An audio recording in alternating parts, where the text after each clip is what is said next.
केलं जर एखाद्या मोठ्या प्रोजेक्टमध्ये घेतला आणि मधल्यामध्ये हा गेला तर मग आमच्या अर्ध्या प्रोजेक्ट म्हणजे अजूनही वाटतं. लास्ट इयर सिद्धार्थ जाधव भेटला होता. आम्ही जेव्हा मीटिंग मध्ये बसतो ना, तुझं नाव निघतं नक्की, पण हा प्रॉब्लेम येतो. हे नाटक आनंद दिघे जर नसते तर ते नाटक चाललं नसतं. बसच्या ज्या काचा असतात ना, त्याला आम्ही बॅगा वगैरे लावून प्रवास करायचो की कधी कुठून दगड येईल माहिती नाही. अकबराच्या काळात जर तारे असते तर बिरबल नसताच कुठे.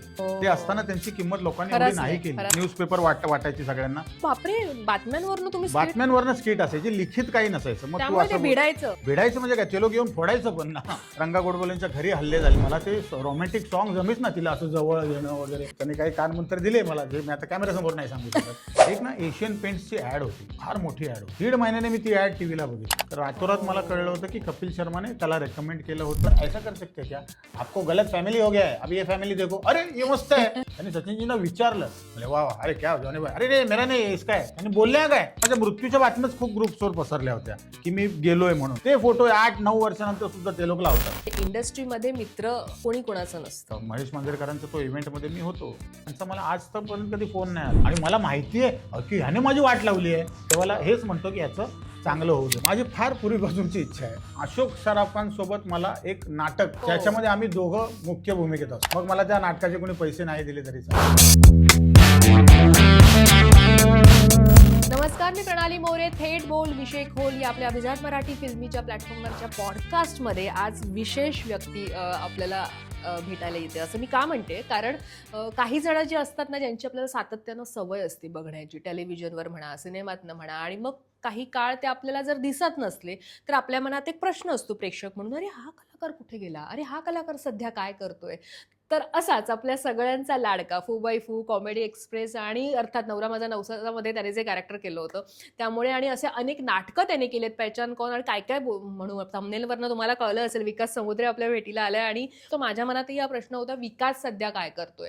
सो त्यामुळे आज मी भरपूर त्याच्याशी गप्पा मारणार आहे, काही जुन्या, काही नव्या, सध्याच्या, पुढे त्याचं काय त्याला करायचंय, तो कशा बाबतीत आता आपल्या करिअरकडे पाहतो, कशा दृष्टीनं पाहतो. तर हे सगळं आपण आज विकासशी बोलणार आहोत आणि तो थेट बोलणार आहे, कारण विषय खोल असणार आहे.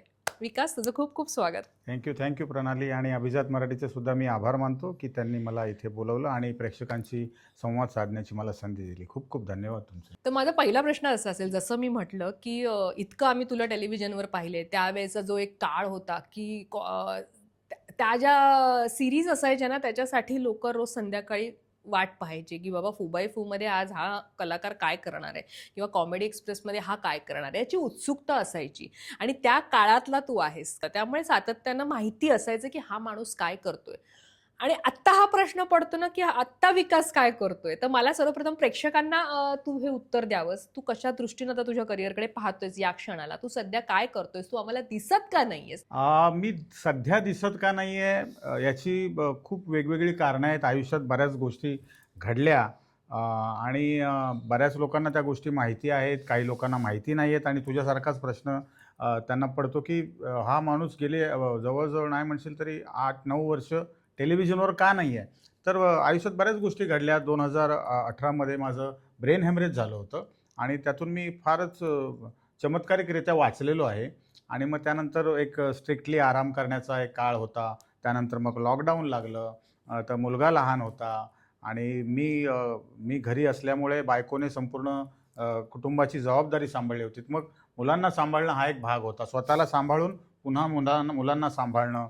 मुलीची 10वी आणि मुलगा जस्ट त्याची मग senior KG first standard, second standard, आता तो 3रीला आहे. त्याला सतत एक घरी कोण ना कोण त्याला हवं असतं.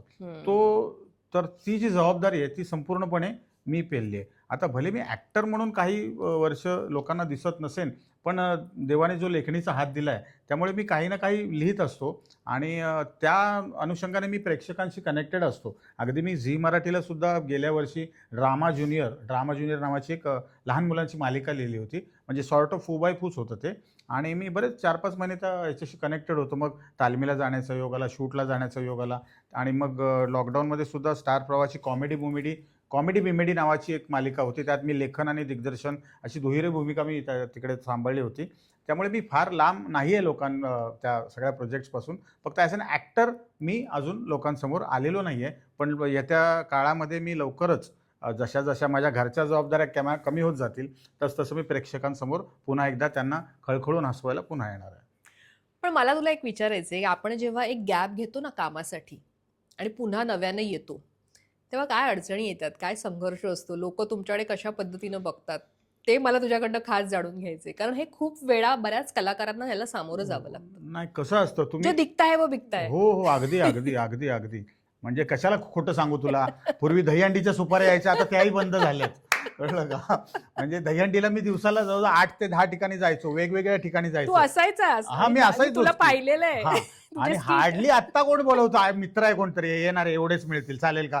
म्हटलं बघ, लोकांसमोर येणं फार गरजेचं. मग मी जातो, काय पैशांसाठी असं नाही, पण लोकांसमोर येणं तर खरंच हे फार कठीण असतं. कारण काय असतं, तुला ना आता तू समजा इंजिनिअरिंग केलेलं आहेस, ओके, आणि तू जॉब करतेस इंजिनिअरिंगचा, तर आणि तुझी ती नोकरी एका ठिकाणी सुटली, तू एक गॅप घेतलास 2-3 वर्षाचा, तर तू ती डिग्री घेऊन दुसरीकडे अप्लाय करू शकते आणि तुला तो जॉब मिळू शकतो. अभिनय क्षेत्रात असं नाही आहे. इथे तुला पुन्हा शून्यापासून, म्हणजे पुन्हा तुला junior KG, senior KG, first, हे सगळं तुला पुन्हा शून्यापासून सुरुवात करावं लागतं, कळलं का?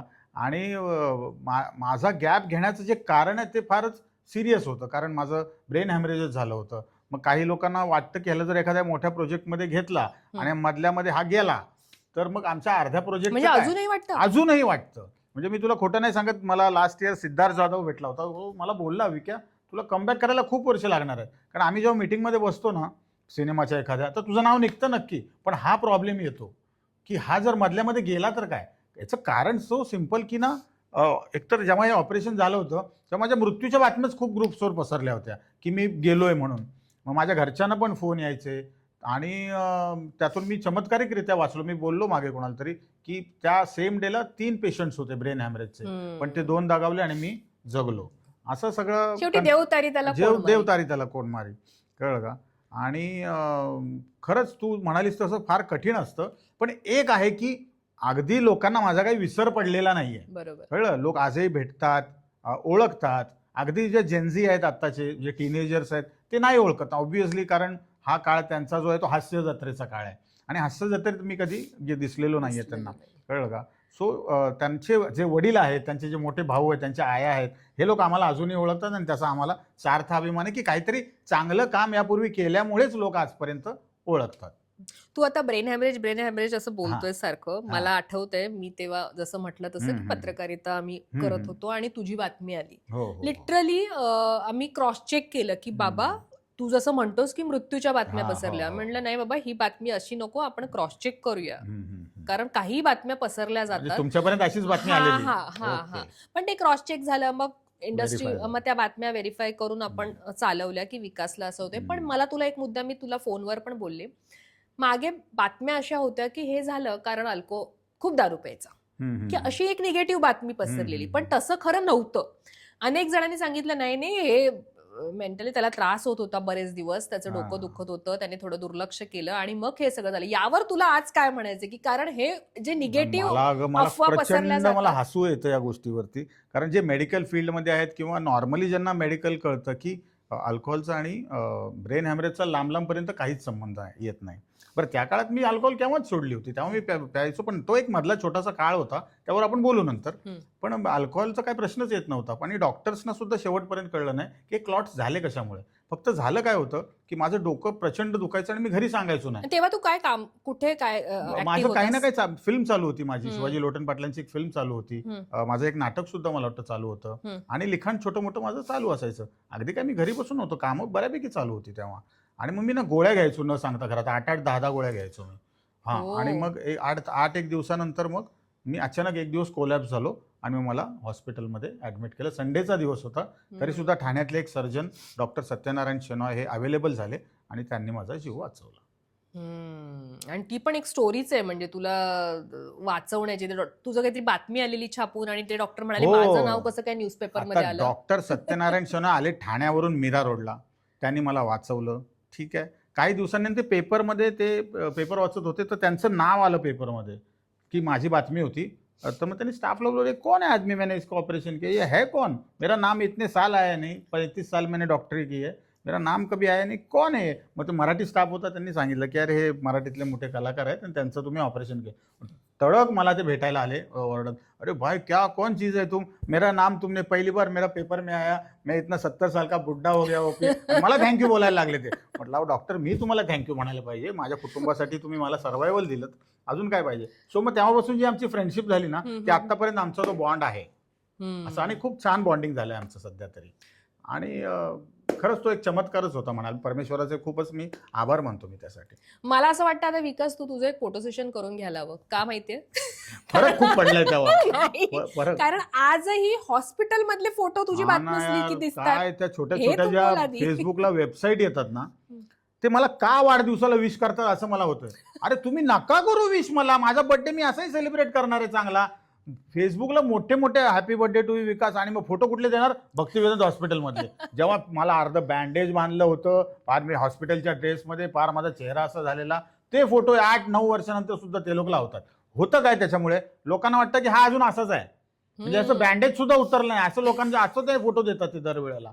मग आता मी काय विचार करतोय की यांच्यामुळेच मला कामं तशी मिळत नाही जशी मला मिळायला हवी. मी सगळ्यांना आत्ता जेवढे लोक बघतायत, आता हा पॉडकास्ट झाल्यानंतर पुन्हा काहीतरी बातम्या देऊ नका आप हॉस्पिटलमध्ये आहे. मग लोक काय करतात माहितीये, मला वाईट नाही वाटत, ते ना खूप आत्मीयतेने कमेंट्स करतात, कळलं का. त्यांच्या कुलदैवताची नावं लिहितात आणि आम्ही यांच्याकडे नवस करतो, आम्ही यांच्याकडे आता प्रत्येकाला मी कुठे सांगू की मी आता बरा आहे, प्रत्येकाला तर नाही सांगू शकत ना.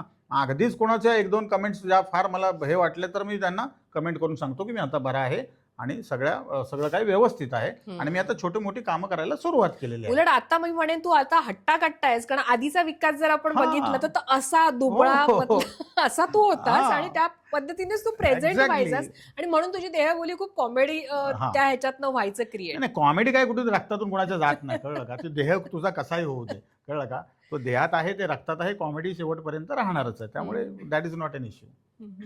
मला सांग आता थोडं आपण मागे जाऊया, म्हणजे फू बाई फूच्या तुझ्या काळामध्ये, कारण तो काळ तू गाजवलायस. हो. आणि मग सुप्रिया पठारे पहिल्या सीझन मध्ये होत्या आणि दुसऱ्या सीझन मध्ये होती आरती सोळंकी. कारण आत्ता जर सर्च मारलं गुगलला तर आरती सोळंकी हे प्रामुख्याने हे व्हिडिओज पटकन समोर पटकन येतात येतात. कम्पेअर टू आधी.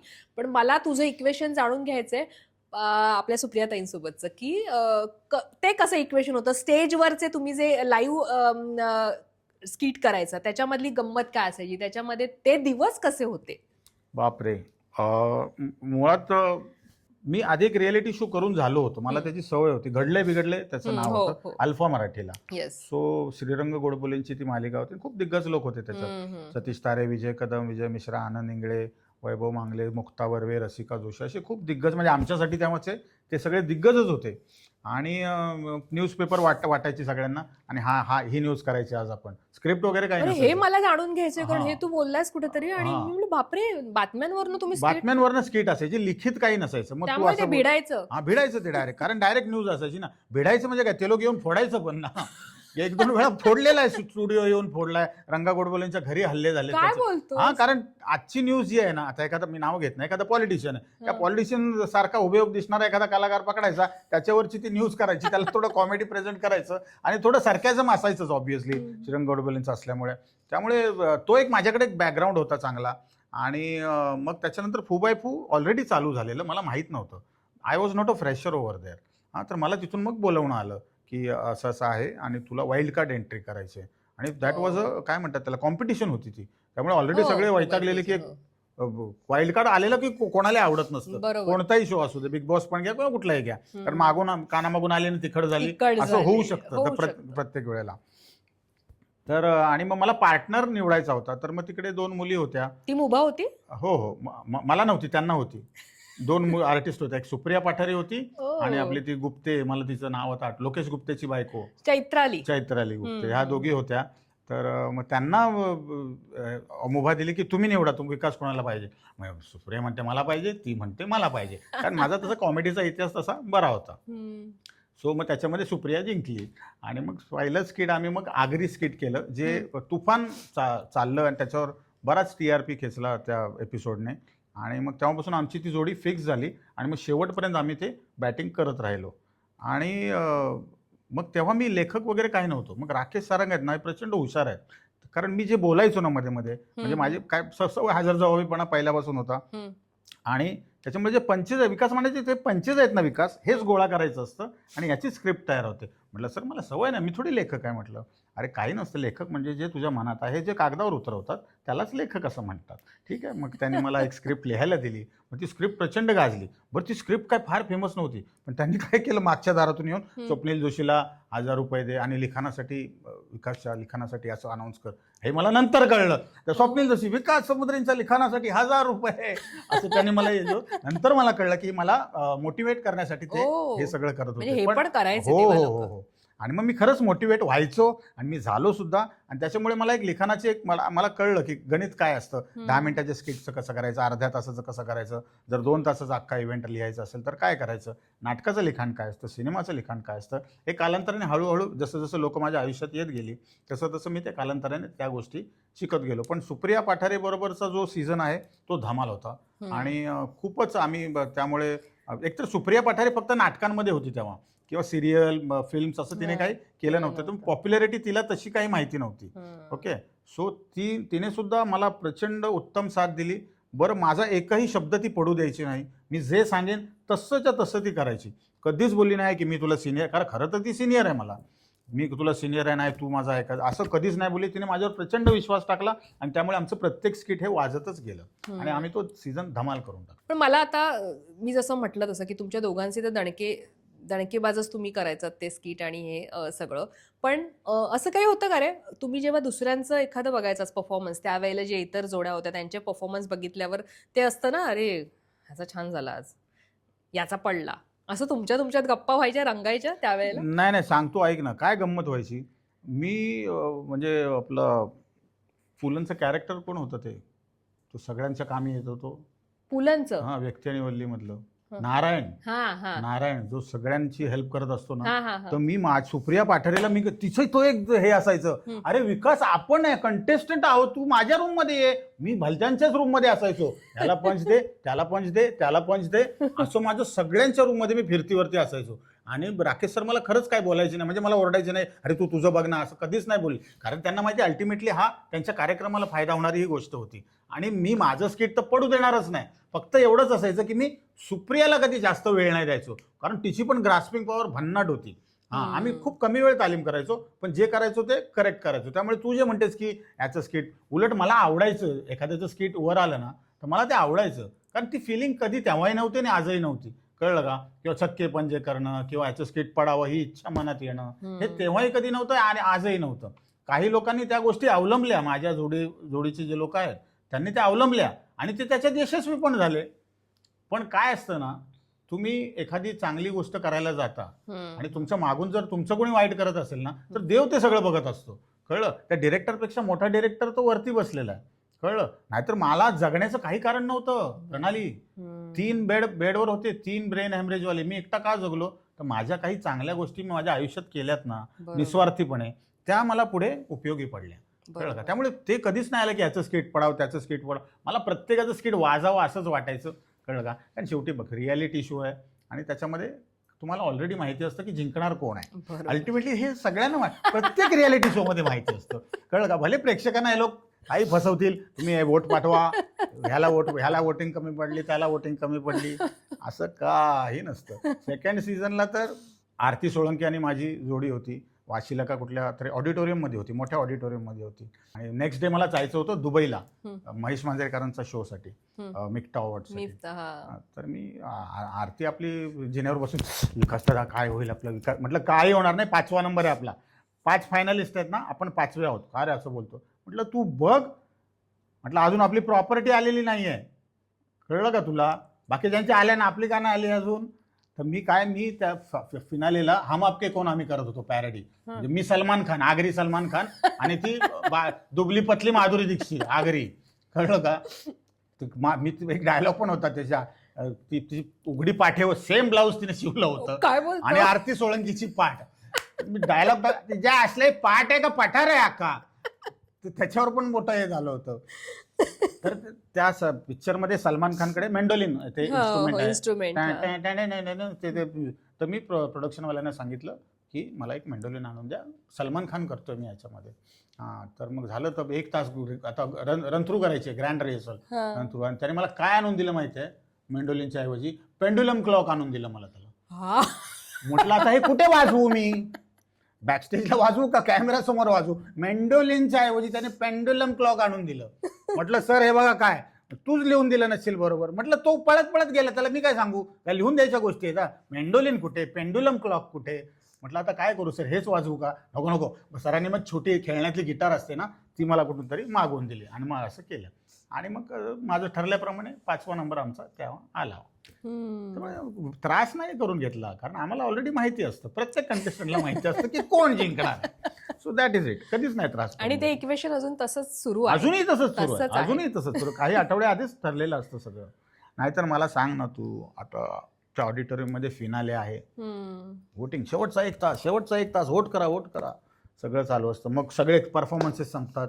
मग जे जजेस आहेत ते मेकअप रूममध्ये जातात. आम्हाला थोडा वेळ हवा आहे डिस्कशन करायला, ठीक आहे. आणि त्याच्यानंतर पहिलं पारितोषिक अनाऊन्स केलं जातं. विजेते आहेत ह्याव आणि ह्याव आणि त्यावचं नावं प्रिंट करून आलेले असतात. मग त्या मेकअप रूममध्ये काय प्रिंटिंग प्रेस बसवल्यात? त्यांची नावं छापून कशी काय आलेली असतात त्याच्यावरती. आपण एक विचार करण्यासारखी गोष्ट आहे. सो ह्या सगळ्यांना माहिती असतं, पण काय त्याचा आम्ही कधी भाव नाही केला, काय नाही. जे आहे ते ऍक्सेप्ट करत गेलो, कारण आम्हाला माहिती आहे आम्हाला फक्त प्रेक्षकांच्या मनापर्यंत जायचं आहे. जिंकणं हारणं हा दिवस बदलले फू फू नंतर प्रचंड. म्हणजे काय, कशा पद्धतीने बदलले? सगळ्या पद्धतीने. म्हणजे पॉप्युलरिटी खूप वाढली, ठीक आहे. गाडी आली, ड्रायव्हर आला, बस बंद, ट्रेन बंद, कारण फिरणंच मुश्किल झालं होतं ग, कळलं का. मग किती लांब जायचं असेल क्रेज तरी असायची कॉमेडीची, स्टील आताही ती आहे. खूप क्रेज होती. आणि बरीच कामं यायला लागली, मोठमोठी कामं यायला लागली. आणि फक्त एवढंच की मी कधी त्याचा तसा माज कधी केला नाही. डाऊन टू अर्थ राहिलो, सगळ्यांशी बोलायचो. शूटिंगला पण कधी मी गेलो तर मी सेटिंग बॉयवाल्यांना, सेटिंग जे पोरं आहेत ना त्यांच्याबरोबर जेवायला बसायचो. मी कधी व्हॅनिटी फार मी त्याच्यामध्ये पडलो नाही. मी जे इतर काम करणारे असतात लोक त्यांच्याबरोबर मी जेवायला बसायचो. अगदी स्पॉट बॉयला त्रास व्हायचा जेव्हा शूटिंग संपायचं ना, आणि कल से सर नाही दिखेंगे असे त्या लोकांना त्रास व्हायचा. सो असं सगळं चांगलं बऱ्यापैकी फरक पडला आयुष्यात. तुझे मित्र असं आम्ही ऐकून आहोत, म्हणजे इंडस्ट्रीमध्ये मित्र कोणी कोणाचं नसतं.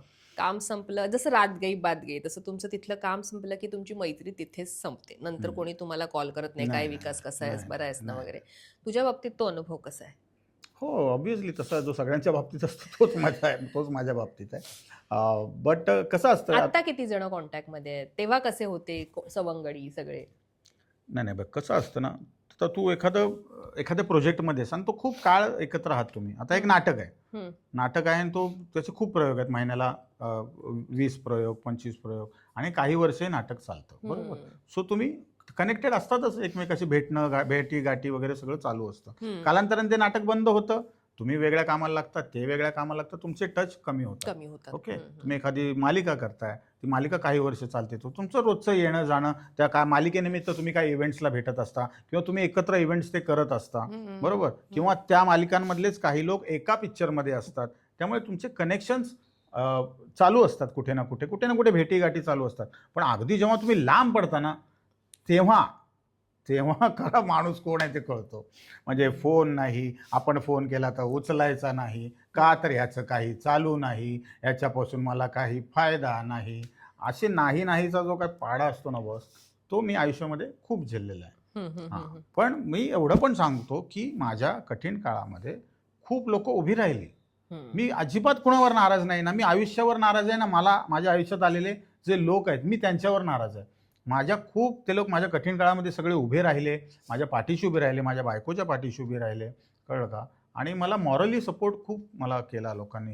म्हणजे हॉस्पिटलमध्ये सुद्धा जेव्हा मी बेशुद्ध अवस्थेत होतो तेव्हा पण बरीच लोक येऊन गेली. अवधूत गुप्ते, मंगेश देसाई, सागर कारंडे, तर काय तो बालपणीचा मित्र आहे, तो सुद्धा आला.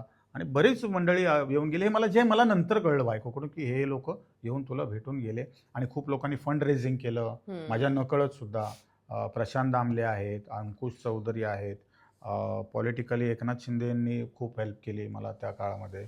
आणि असे बरेच लोक आहेत की ज्यांनी माझ्या पाठीशी उभे राहिले. त्यामुळे या ज्या छोट्या छोट्या गोष्टी आहेत ना, हे मी खूप मागे टाकून आलोय. सी, आयुष्यापुढे काहीच नसतं. बरोबर. जेव्हा तुझं आयुष्य जाणार होतं तेव्हा तुला किती लोकांनी हेल्प केली हे फार महत्वाचं आहे. महत्वाचं. कुणी नाही केली हे इम्पॉर्टंट अजिबात नाहीये. उघडत बसणं काही महत्वाचं. पॉईंट नाहीये. खूप मोठा चमत्कार देवाने केलाय ना तुझ्या आयुष्यात. समजा काही लोकांचं आयुष्य तेवढंच असतं. आय वॉज, किती वय होतं माझं आता, मी 38 इयर्सचा होतो जेव्हा हे सगळं झालं तेव्हा. सो खूप लोक जातात, 30शीत जातात, 35शीत जातात. मी एक गेलो असतो, कोणाला काय फरक पडला असता. पण परमेश्वराने मला माझ्या कुटुंबासाठी पहिलं मला जिवंत ठेवलं. आणि जर उर्वरित आयुष्य माझं जर प्रेक्षकांसाठी असेल तर मी पुन्हा एकदा त्यांना खळखळून हसवायला तयार आहे. असं मी प्रांजळपणे खूप पॉझिटिव्हरित्या आयुष्य जगतोय. भले काम असो नाहीतर नसो, कळलं का. तो मला चालवतोय आणि ह्या पुढेही तो परमेश्वरच मला चालवेल याची मला संपूर्णपणे खात्री आहे. मला तुला हे विचारायचंय की राकेश सारंग हे जे नाव घेतलं, जे मोठं प्रस्थ आहे, हो. आता तर मालिका विश्वातील एक मोठं प्रस्थ आहे. हो. तुझा कधी कॉन्टॅक्ट झाला नाही? आता तुम्ही जसं म्हणाल की मालिकांसाठी म्हण, तुला हम्म. विचारणा झाली नाही का, किंवा तू तिथे त्यांना भेटला नाहीस का, किंवा अशा पद्धतीने तू इंडस्ट्रीतले काही लोक ज्यांच्या सोबत तू काम केलेस त्यांच्याशी तुझं भेटणं होतं का ऐका, कामानिमित्त? राकेश सारंग यांच्याविषयी सांगायचं तो वाघ आहे. तो म्हणजे तो टेलिव्हिजन इंडस्ट्रीचा तर वाघ आहे. आणि फू बाय फू हे त्यांनीच मला देव केलेली मालिका आहे, कळलं का. मला पुन्हा एकदा प्रेक्षक म्हणजे नवरा माझा नवसाची क्रेज आहे, ठीक आहे. पण ती त्याचा सुद्धा एक लिमिटेड एक काय म्हणतो त्याला, सिनेमा बघणारी एक मंडळी जी आहे ती जरा वेगळीच, आणि टेलिव्हिजन बघणारी मंडळी वेगळी. तर त्यांनी मला टेलिव्हिजनला त्यांनी घराघरात पोचवलं. सो मी त्यांचा खूपच थँक्स मी म्हणतो त्यांना. आणि तुला मी सांगतो, फू बाय फू चालू असतानाच झी मराठीला कुंकू नावाची मालिका लागायची, बरोबर, खूप सुनील पॉप्युलर बर्वे मालिका. आणि, सुनील बर्वेची मालिका मृण्मयी. खूप पॉप्युलर होती. तर त्याच्यात सुद्धा त्यांनी मला कॅरेक्टर दिलं होतं, हो. बरोबर. आणि साम मराठीला तेव्हा पुणेरी पुणेरी मिसळ नावाची मिसळमध्ये एक होतास लागायची. तू. कारण मी तर तेव्हा तिथे होते. एक्झॅक्टली. सो एका वेळेला माझ्या 3 ज्या मालिका चालू होत्या त्या राकेश सारंगांच्याच होत्या, कळलं का तुला. त्यामुळे राकेश सारंगांनी मला खूप काही दिलंय. आणि आत्ता जी लॉकडाऊनमध्ये जी कॉमेडी मेमेडी नावाची मालिका आली, तर तो माझा ह्याच्यानंतरचा भाग होता, ऑपरेशन नंतरचा तो माझा. हं. आणि ऑलरेडी ॲक्टर्स सेटअप झाले होते सगळे. तर मी सरांना फोन केला, म्हटलं सर मी घरीच बसलोय, मला पण पुन्हा काय. अरे तू बरा झालायस का. म्हटलं सर बरा आहे. मग मी तुला वेगळी जबाबदारी देतो, करशील का. तर म्हटलं लेखक आणि दिग्दर्शक तू हो या कार्यक्रमाचा. म्हटलं सर नाही, मला काम करायचं होतं. मला सांग, ॲक्टर मोठा की दिग्दर्शक मोठा. तर म्हटलं ऑब्व्हियसली दिग्दर्शक. मग ती जबाबदारी देतोय मी तुला. मग त्यांनी मला लेखक आणि दिग्दर्शक म्हणून तिकडे ठेवलं. आणि जी माझीच मित्रमंडळी होती ती ऑब्व्हियसली सगळं जो काय घोळका त्यांनी जमा केला होता. सो राकेश सारंगांनी मला खूप काय दिलं आहे. आता क्राईम पेट्रोल सुद्धा त्यांची चालते, बरोबर, क्राईम पेट्रोल. पण त्यांनी मला सजेस्ट केलं होतं की विकास क्राईम पेट्रोल करू नकोस, कारण त्यातल्या कलाकारांवर एक विशिष्ट स्टॅम्प पडतो, कळलं का. आणि त्यांना बाहेर काम मिळणं मग खूप, आणि आपण खरंच बघतो या गोष्टी, कळलं का. क्राईम पेट्रोलमध्ये ॲक्टर्स बाहेर कुठेच दिसत नाही, अगदी बोटावर मोजण्या इतकी लोक बाहेर कामं करतात. सो त्यांचं सजेशन होतं जे मी लगेच फॉलो केलं होतं. नाही तर त्यांना मला क्राईम पेट्रोलमध्ये काम देणं काहीच कठीण काम नव्हतं, जिकडे ते एवढ्या मोठ्या मोठ्या मालिकांमध्ये त्यांनी मला घेतलं होतं. त्यामुळे राकेश सारंगांचा मी नेहमीच ऋणी राहीन. सागर आणि तुला आम्हाला एकत्र पाहायचंय. तुमचं असं काही एकत्र दोघांचं बोलणं झालंय? कारण तुम्ही दोघेही एक तर लहानपणीचे मित्र आहात. तुम्ही खूप तसे काम केलं असेल, मला वाटतं रंगभूमीवर, जेव्हा तुम्ही कॉलेजचे दिवस आणि आधीचे मी दिवस म्हणते. पण आत्ताचा जो काळ आहे ना, की आता तुमचं दोघांचंही एक नाव आहे इंडस्ट्रीमध्ये, आणि त्यामुळे तुम्ही दोघं एकत्र मिळून काही कराल अशी परिस्थिती पुढे असेल असं तुला वाटतं का? Of course, why not. सागरशी मी तर बोलेन या विषयावरती. आम्ही बरीच कामं केलीत एकत्र. अगदी आम्ही वेन वी वर नो बडी तेव्हा आम्ही गावातली छोटी मोठी नाटकं करायचो. कॉलेजमध्ये काही प्रेझेंटेशन असेल तर ते करायचो. आमच्या बिल्डिंगमध्ये पण सुद्धा मला वाटतं एकदा सागराने आम्ही काहीतरी केलं होतं छोटं मोठं. पण आणि तो मिमिक्री खूप चांगली करायचा, त्यामुळे त्याचे परफॉर्मन्सेस जास्त व्हायचे. आणि मग नंतर नाटकांमध्ये आम्ही एकत्र काम केलं. भाग 2 मध्ये सुद्धा मी, तो पहिल्यापासून होता, मग मी भाऊचा का कोणाचा तर प्रॉब्लेम झाला होता, तर मी त्या रोलसाठी उभं होतो. आम्ही ते केलं. आम्ही काही इव्हेंट्स भरपूर केल्या. आणि कॉमेडी एक्सप्रेसमध्ये तर आम्ही भरपूर काम केलंय. बरीच वर्ष आम्ही एकत्र काम केलं. त्यामुळे आत्ता जे तू म्हणतेस की आत्ता काहीतरी करायला पाहिजे, तर काहीच हरकत नाही. 2 माहीमचे मित्र पुन्हा एकदा एकत्र आले तर काहीच लोकांना हरकत नाही. बँड्रा आणि शिवाजी पार्कवाले एकत्र येऊ शकतात, तर माहीम मधले एकत्र का नाही येऊ शकत. डेफिनेटली एकत्र यायला काहीच हरकत नाही. आणि लोकांसाठी ती मेजवानीच असेल ऑब्व्हियसली. ऑफकोर्स. मला सागरविषयी तुझ्याकडनं ऐकायला आवडेल. तुम्ही दोघं, तुमची जी जोडी होती लहानपणापासूनची, म्हणजे आत्तापर्यंत, आणि आता तर तो बिग बॉस मध्ये आहे, तर ते मला सागरविषयी तू बोलशील जास्त. सागरची आणि माझी ओळख झाली 1994 साली. आम्ही राहायचो बाजूबाजूच्या कॉलनीमध्ये, म्हणजे माहीमला आमची पोलीस क्वार्टर्स होती आणि त्यांची फिशरमन कॉलनी होती, म्हणजे ज्याला आपण माहीम कोळेवाडा म्हणतो. सो पण आम्ही ज्युनियर कॉलेज आमचं कुठलं लोकमान्य विद्या मंदिर जे शीतला देवीला होतं, तर तिकडे मी 12वीला आणि हा 11वीला, असं 1 वर्षाचा डिफरन्स. 1 वर्ष लहान आहे तो माझ्यापेक्षा. 1 वर्ष पण 6 महिन्यानेच लहान आहे, पण तो अकॅडमिकली तो माझ्यापेक्षा 1 वर्ष लहान होता. तिथे आमचा तो एक 11वी आणि 12वीचा ग्रुप जमला. आणि त्याचा जो भाऊ आहे सतीश कारंडे, कझिन आहे त्याचा, तो माझ्या वर्गातला होता. आणि मग तेव्हा सागरची आणि माझी खूप तेव्हा गट्टी जमली. आणि मग तोपर्यंत ॲक्टिंग काय वगैरे वगैरे हे काही माहिती नव्हतं. तरीसुद्धा आम्ही छोटं मोठं काय ना काय तो मिमिक्री करायचा. मग काही लोकांची नक्कल कर, ग्रुपमधल्या काही लोकांची नक्कल कर, किंवा आमचे जे प्रोफेसर्स होते आमचे, मला आठवतंय माने म्हणून आमचे PT सर होते, त्यांना तो खूप चांगला मिमिक करायचा. आजही आम्ही कधी भेटलो तर आम्ही माने सरांच्या आवाजात एकमेकाशी आम्ही बोलतो. आणि मग हळूहळू मग सिनियर कॉलेजला आलो. मग मी व्यावसायिकला गेलो. मग तसं त्याचं व्यावसायिकला खरंच काही चालू नव्हतं. मग संतोष पवारची बाय द टाईम माझी गट्टी झाली होती.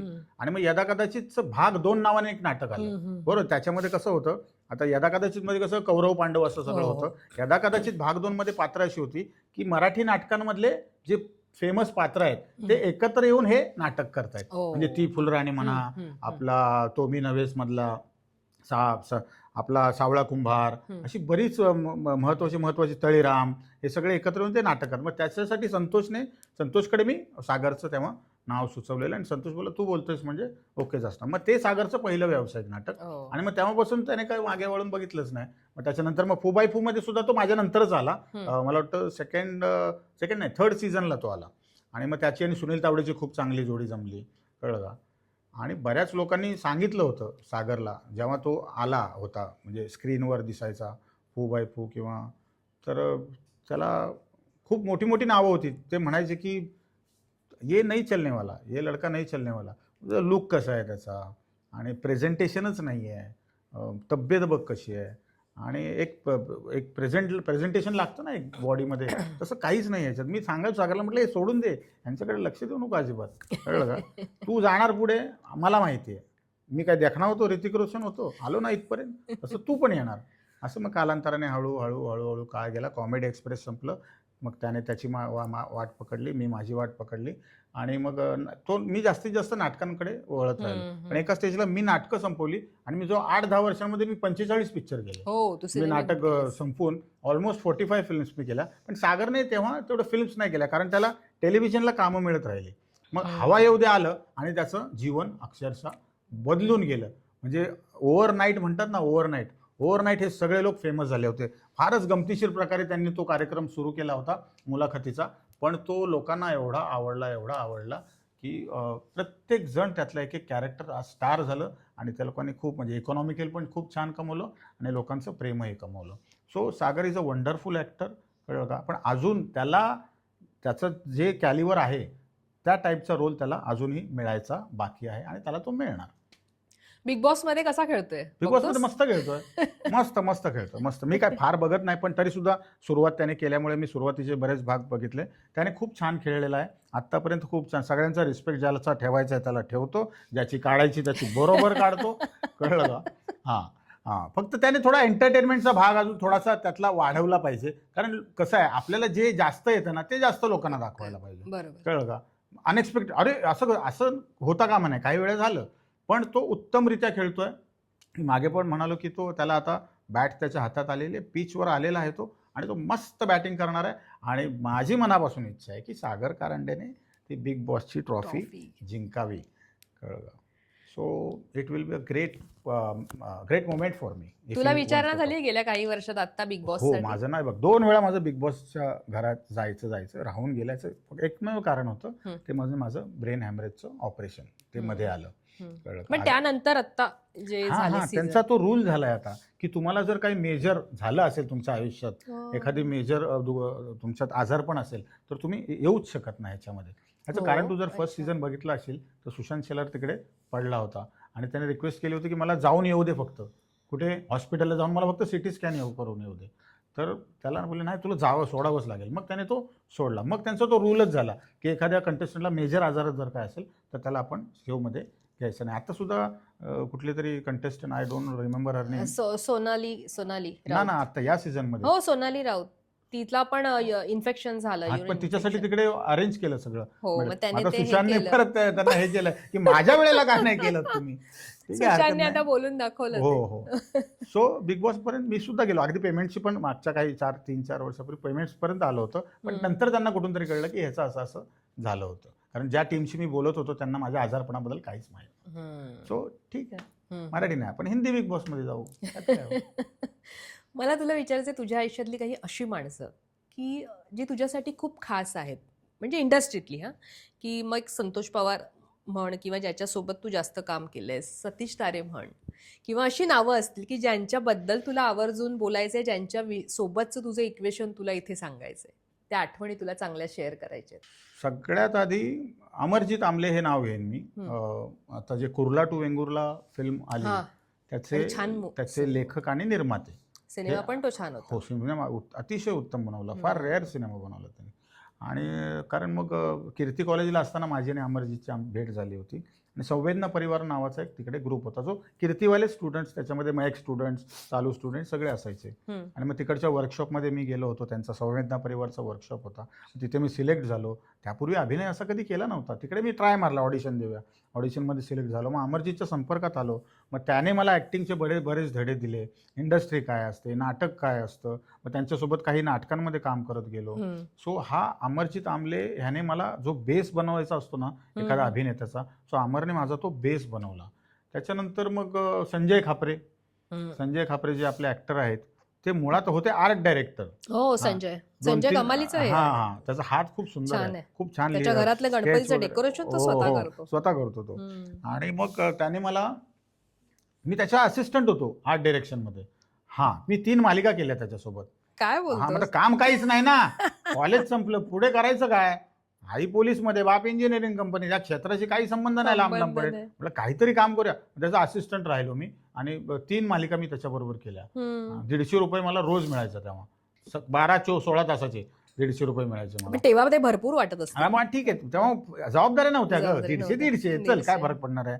आणि आर्ट डायरेक्शनचा असिस्टंट म्हणजे काय मोठी काम असायची माहिती आहे आम्हाला. ही खुर्ची उचल तिकडे ठेव, ही कुंडी उचल तिकडे. म्हटलं बरं हेच काम आहे, कारण ह्याच्या व्यतिरिक्त आर्ट डायरेक्शन मधलं मला तरी काही येत नाही. सो आणि पण संजयने माझी काही नाटकं आधीची पाहिलेली होती, इंटर कॉलेजिएट म्हणा किंवा काय म्हणा. तर तेव्हा यदा कदाचित नावाचं एक फार मोठं नाटक आलं होतं 1998 साली. तर मी 99 साली संजयच्या संपर्कात आलो. मग संजयने मला विचारलं की तू माझी रिप्लेसमेंट करशील का, कारण माझी काही बाहेरची कामं वाढत आहेत आर्ट डायरेक्शनची पण, आणि मला एखादी फिल्म पण मला ऑफर झाली आहे. म्हटलं करेन संजय, त्यात काय एवढं, मला जमलं तर नक्कीच करेन. पण म्हटलं, आणि संजय खापरे तेव्हा त्या अख्ख्या नाटकामध्ये एकटा खूप बॅटिंग करायचा. तर धृतराष्ट्राचं तो काम करायचा, धृतराष्ट्राचं काम करायचा तो. आणि त्याने तो रोल ऑफर केला. म्हटलं ठीक आहे. मग मी गेलो गडकरीला, तालमीला, आणि मग मी ऑडिशन वगैरे दिलं. पण तिकडे ऑलरेडी एक मुलगा हायर केला होता त्या लोकांनी, ऑलरेडी एक मुलगा फायनल केला होता, चेतन होडगे नावाचा. पण ते बोलले की आगंतुक नावाचं कॅरेक्टर करशील का. म्हटलं आगंतुक म्हणजे काय. म्हणजे आगंतुक इन द सेन्स तो अचानकपणे येणारा एखादं कॅरेक्टर म्हणजे आगंतुक. म्हणजे त्याच्यामध्ये आगंतुकची पात्र होती, वाघातली मावशी होती, देवानंद होता, रावण होता, तुला सांगतो वीरप्पन होता, श्रावणबाळ होता, आणि शेवटी महात्मा गांधी होते. हे 6 पात्र होती. तर मी त्याचं ऑडिशन दिलं आणि मला म्हणाले की तू हे कॅरेक्टर कर. ते जे पूर्वी करायचा किशोर चौगुले. पण किशोर चौगुले तेव्हा बीएमसीत कामाला असल्यामुळे त्याला सगळे प्रयोग करायला जमायचे नाही. या नाटकाचे ऑलमोस्ट 45 ते 50 प्रयोग महिन्याला व्हायचे.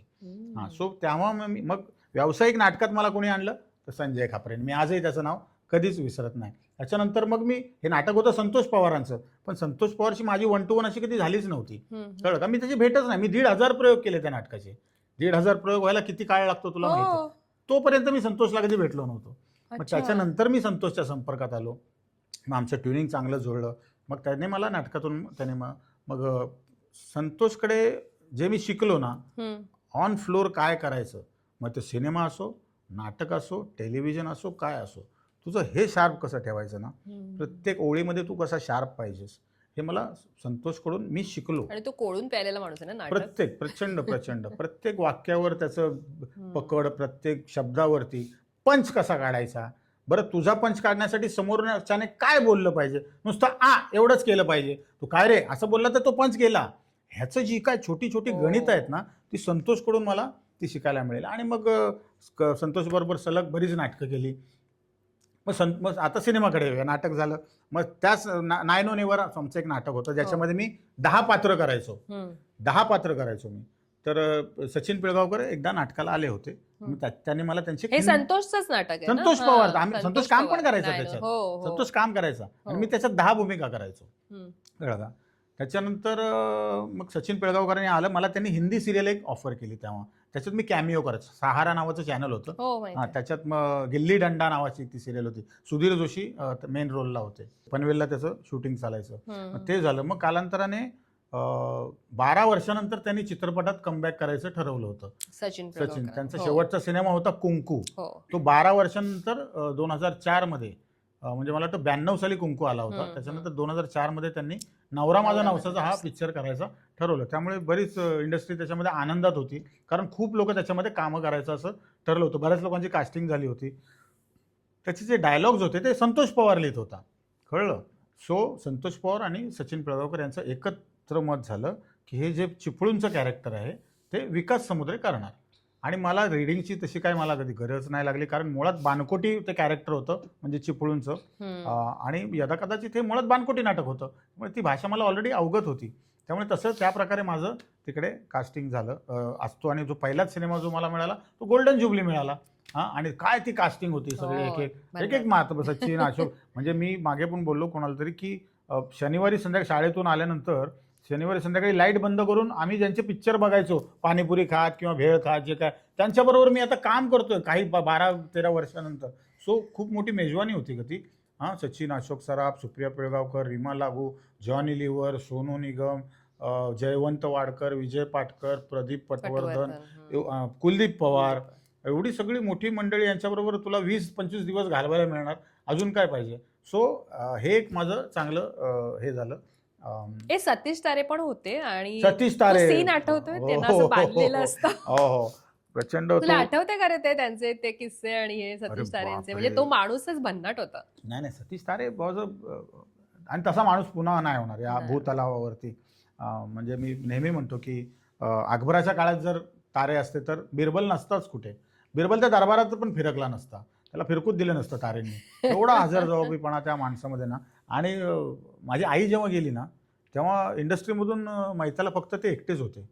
कोणी म्हणजे कोणी नव्हतं. म्हणजे अगदी जवळचे पण होते ते पण त्यांचे काही लोक ते त्यांची रीतभात असते की आई वडील जिवंत असताना एखाद्याच्या मैताला जायचं नसतं असे म्हणून काही लोकांनी अंग काढलं होतं. पण सतीश तारे एकमेव माणूस होता आणि मी खूप काळ घालवला ग त्यांच्यासोबत. बरेच सिनेमे मी एकत्र केले त्यांच्यासोबत.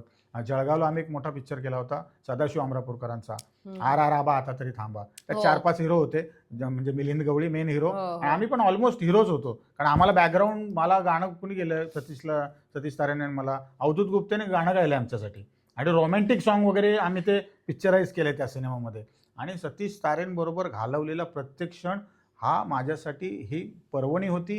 ही माझ्यासाठी मेजवानी होती. कधी म्हणजे TV आता आम्ही ऑब्व्हियसली हॉटेलमध्ये बाजूबाजूला रूम असायचे. एका रूममध्ये नाही राहिलो कधी पण रूम पण आम्ही त्यांच्याच रूममध्ये सिनियर आहेत म्हटल्यावर. आणि कधी टीव्हीच्या आड जरी आलो ना आणि आपण काहीतरी वेगळीकडे लक्ष असेल विकास ऐक ना मला ते सगळं करून दाखवशील का रे.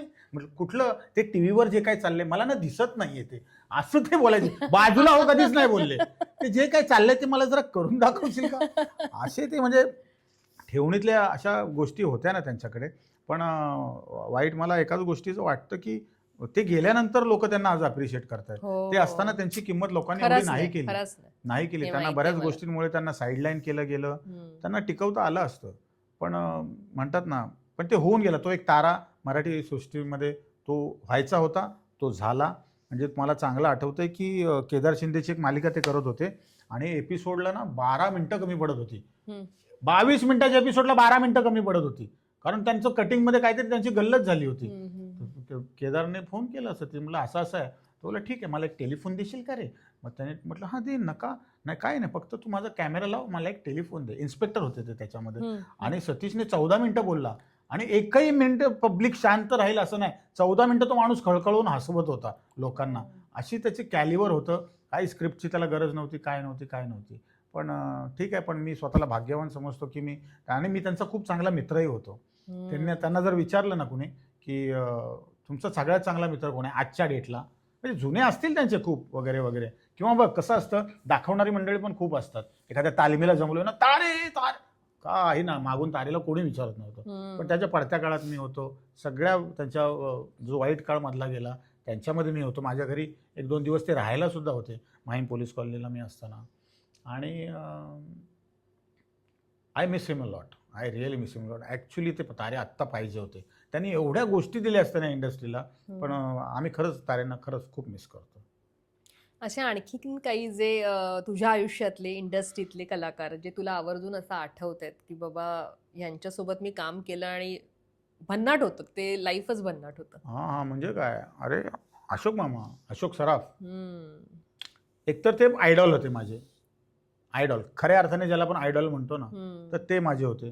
तर त्यांची भेट माझी नवरा माझा नवसाच्या दरम्यान झाली. मग ते 20 दिवस. पण तेव्हा ते पहिली भेट झाली? पहिली भेट. मी त्याच्या आधी तोपर्यंत तू भेटला मी नव्हता? कधीच कोणाला भेटलो नव्हतो. मी खूप सामान्य वा. घराण्यातून आलेलो माणूस आहे. त्याच्यानंतर एक नाटक फक्त. बरं नाटक म्हणजे कसलं, 17 कलाकारांचं हे एक नाटक. त्याच्यामध्ये ओळख कुणालाच तशी चेहऱ्याने नाही मिळायची. त्याचं कारण काय होतं, ते चिपळूण मधलं फॉर्मॅट असल्यामुळे लाल मेकअप असायचं सगळ्यांना. माहिती आहे. हो हो हो. बरोबर. संजय खापलेला तर एवढी मोठी दाढी असायची, हो. पांढरी दाढी, पांढरा विग, मुकुट. त्याला कोणी कुत्रं ओळखायचं नाही. का तो सगळ्यात जास्त बॅटिंग तो करायचा. मग करायचं काय माहितीये, प्रयोग लवकर लवकर मेकअप काढून आहे ना, तो यायचा असे कपडे बिपडे चेंज करून, आणि ना कुठल्या तरी कलाकाराला पकडायचा आणि पब्लिकमध्ये जाऊन, हे बघ माझा धृतराष्ट्राचा जो रोल आहे ना, तो एवढा असा आधी असा नव्हता, मी केला तो असं, म्हणजे उगाच लोकांना कळलं अरे हा धृतराष्ट्र आहे. मग लोक त्याच्याकडे, हो तुम्ही काय, मग मी खूप मेहनत घेतली आहे या रोलसाठी, उगाच नाही. मग माझे 25 आहेत किती त्याच्यात, अशी वेळ होती. खूप सामान्य नट होतो मी. त्याच्यानंतर डायरेक्ट समोर एवढी मेजवानी, मी म्हटल्याप्रमाणे पहिल्यांदा या लोकांना भेटलो होतो मी नवरा माझा नवसाला. आणि मी अर्धा वेळ असाच असायचो की खरं आहे, हे खरं आहे, स्वतःला चिमटे काढायचो, हे खोटं आहे, अरे नाही मग कळायचं नाही खरं आहे. आणि मग अशोक सराफान, पण अशोक सराफ तेव्हा वाटले गेले ना सगळ्यांमध्ये, खूप कलाकार असल्यामुळे मला ते फार नाही भेटायचे. माझ्या वाटणीला किती येणार ग, कारण ह्या लोकांनी सगळ्यांनी आधी त्यांच्यावर कामं करून झालेत ना, वाडकर, पाटकर वगैरे सगळी मंडळी, कळलं का. नंतर मग त्याच्यानंतर मी त्या सरांबरोबर, अशोक मामांबरोबर अजून एक पिक्चर केला, ज्यात प्रसाद ओक आणि अशोक मामा यांचे डबल रोल होते. अच्छा. तर त्याच्यामुळे आम्ही वाईला तेव्हा शूटिंग करायचो. आणि ते 20 दिवस आमचं शूटिंग होतं. तर मामा फक्त कुणाला बोलवायचे, फक्त मला, फक्त मी आणि अशोक मामा आणि त्यांचा तो मॅन असायचा, आम्ही तिघं. आणि मग ते विकास आलायच ना सेटवर, पहिलं तयार हो, हे त्यांनी मला शिकवलं. पहिलं तयार व्हायचं, नंतर किती टाइमपास होऊ दे, कळलं का. मग मी कपडे घालून मेकअप करून मग आम्ही कुठल्या तरी झाडाखाली वगैरे जाऊन बसायचो. आणि मग मामा पत्ते काढायचे आणि मग आम्ही दोघं पत्ते काढू. मग जोपर्यंत आवाज येत नाही तोपर्यंत तिकडून हलायचं नाही. आणि मग ह्या सगळ्या पत्ते तर निमित्त होतं, पण मामानी त्यांच्या बालपणापासूनच्या गोष्टी मला सांगितलेल्या आहेत. आणि मी स्वतःला किती भाग्यवान समजायचं. म्हटलं एवढा मोठा माणूस, मला एकट्याला हा काय, तिसरा वाटणीला कोणीच नाही, वाटणीलाच नाही अशोक मामा कोणाच्या, माझ्या एकट्याच्या वाटणीला आलेले ते 20 दिवस जे होते ते.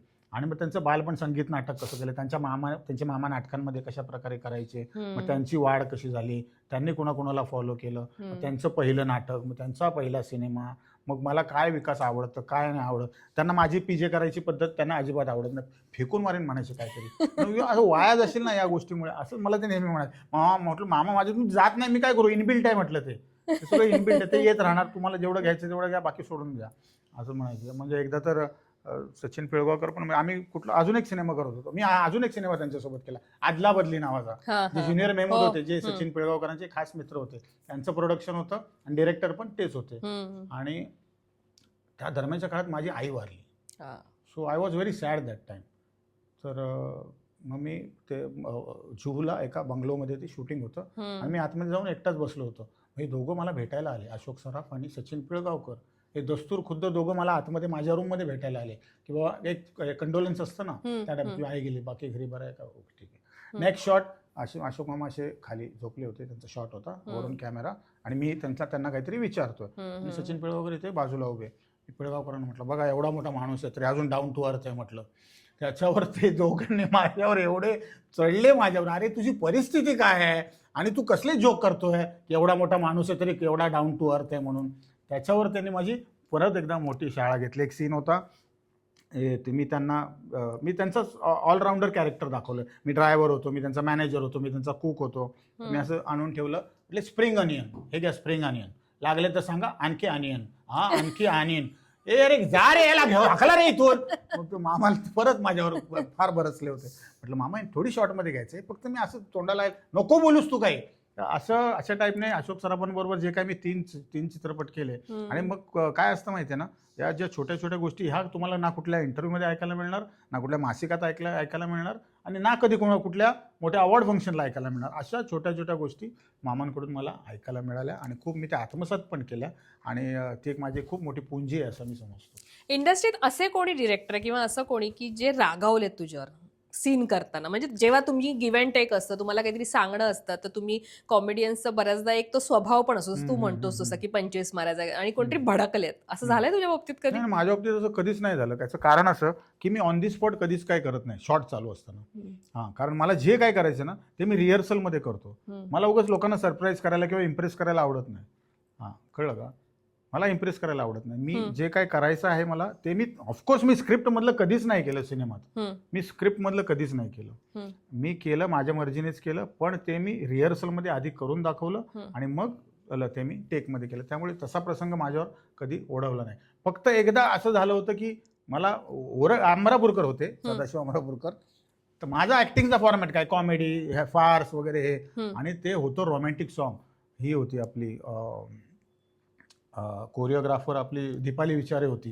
दीपाली विचारे कोरिओग्राफर होते आणि त्यांनी एका छोट्या शाळेमध्ये फुल रोमॅन्टिक लाईट केला होता. माझी बायकोचं काम करणारी ती कुठल्या तरी पुण्याला राहणारी होती आणि मला ते रोमॅन्टिक सॉन्ग जमीच ना तिला असं जवळ घेणं वगैरे, हे असं कधी आयुष्यात केलं. मग त्यांनी घेऊन गेले. अरे विकास काय करतोयस तू? हां, म्हटलं सर नाही सवय नाही तुला. म्हटलं आहे, पण ते कॅमेरा समोर नाहीये. म्हटलं चार भिंतीत करणं वेगळं, कॅमेरासमोर एवढ्या लोकांसमोर करणं वेगळं. हे बघ विकास, याच्यामुळे तुझी इमेज बदलेल, कळलं का? तुला चांगले सिनेमा मिळतील, तू कर बरं. मग त्यांनी थोडंसं मला कानमंत्र दिले, कारण ऑफकोर्स एवढे मोठे विलन आहेत ते बॉलिवूडचे.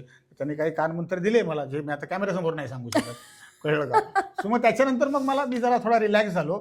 बस तेवढाच एक प्रसंग की डिरेक्टर माझ्यावर सिनेमाचा एखादा ओरडलाय. इनफॅक्ट मी आत्ता ते डिजिटल आलेत, पूर्वी रील असायच्या, रील होत्या. मग ती जेवढं ते रिटेक व्हायचे तेव्हा रील तेवढं कॉस्टली असायचं. पण मी काय सांगायचो डिरेक्टरला की ना, माझी शॉट घेताय ना, आता OS आहे मला लागलाय, तर OS नाही तर नका करू, मला मधले ना क्यूज देऊ नका. मी माझे सगळे डायलॉग अख्ख्या सीनचे एकटा घेतो. मग ते मी अख्ख्या सीनचे एकटा डायलॉग घ्यायचो. जो असिस्टंट डायरेक्टर मधले क्यूज वाचतो ना ते मी नाही वाचून द्यायचो. त्याच्यामुळे व्हायचं काय, त्यांची रील वाचायची, त्यामुळे माझा क्लोज लावून ते लोक सोडून द्यायचे. असल्यामुळे डिरेक्टर माझ्यावर संतापलेत वगैरे असा प्रसंग कधी नाही आला.